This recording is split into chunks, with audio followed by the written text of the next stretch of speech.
measures, the minority in Parliament says the measures announced by the Finance Minister will not in any way address the rising cost of living and the rising cost of doing business in the country.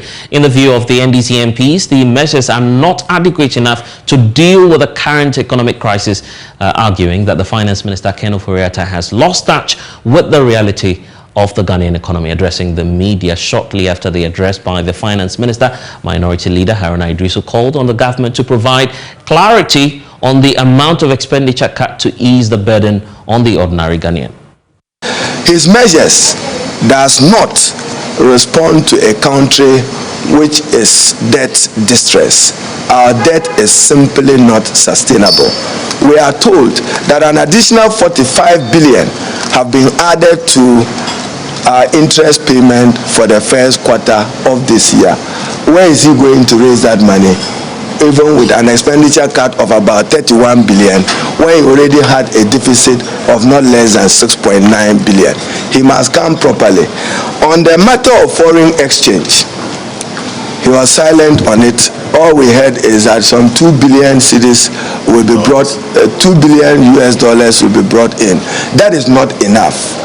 We need to have a national conversation on how to increase and expand our exports and reduce imports and stop these knee-jerk responses to exchange rate falls. When the chairman of the economic management team, Dr. Mahmoud Baumia, said that he has the key to arrest the depreciation of the dollar, he probably thought that it was as easy as stopping a trotro from Wulugu to Savulugu. It was as easy to stop depreciation of the CD. He thought it was as easy as stopping a trotro from Wulugu to Savulugu just on the roadside. These are not easy measures. So I thank you very much. The ranking member and deputy ranking will respond appropriately to the text, but we do not find the measures adequate enough to deal with a country which is in debt distress. Well, he also called on the government to reinstate the toll booth collection service as a form of generating revenue for the country. On the matter of toll booths, we want it reinstated, and we demand that toll booths be made functional and the revenues accruing from it made available for the Republic. They have no business, as if when you have the mandate to govern, you can just do as you please. Nowhere in the world will you travel and you not see functional toll booths. The state have lost significant amount of money arising out of it. We think that it's only proper that is reintroduced and probably adjusted so that we can rake in the needed revenue and use it as a vehicle to promote public-private partnership in the development of our road infrastructure and other infrastructure needed.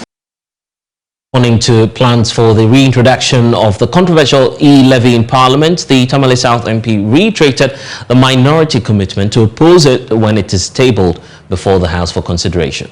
Importantly, it's announced a number of revenue measures, and there is always effort and attempt to blame the minority on the unpopular e-levy tax, a tax which only manifests a money tax and a lazy tax and a money movement tax.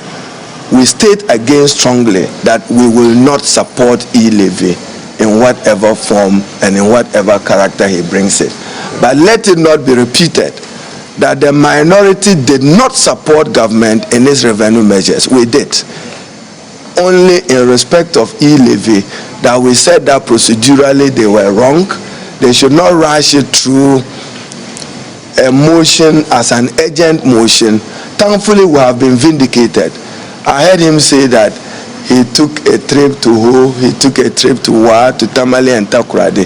Could he have done that if the minority irresponsibly had supported him to do the e-levy and the certificate of urgency? He should be thankful to us that we have demanded that he engages further with stakeholders. We are still not satisfied with the outcome. So as I said, on Free Senior High School, we've heard that nothing will change about it. We think that there must be a national conversation on the future of education in our country. There must be. because we should have cause to believe that we are investing in literacy and numeracy and not human capital. It's only in Ghana that at the basic level everybody passes. That cannot be competitive, and that cannot make our products competitive in the world tomorrow.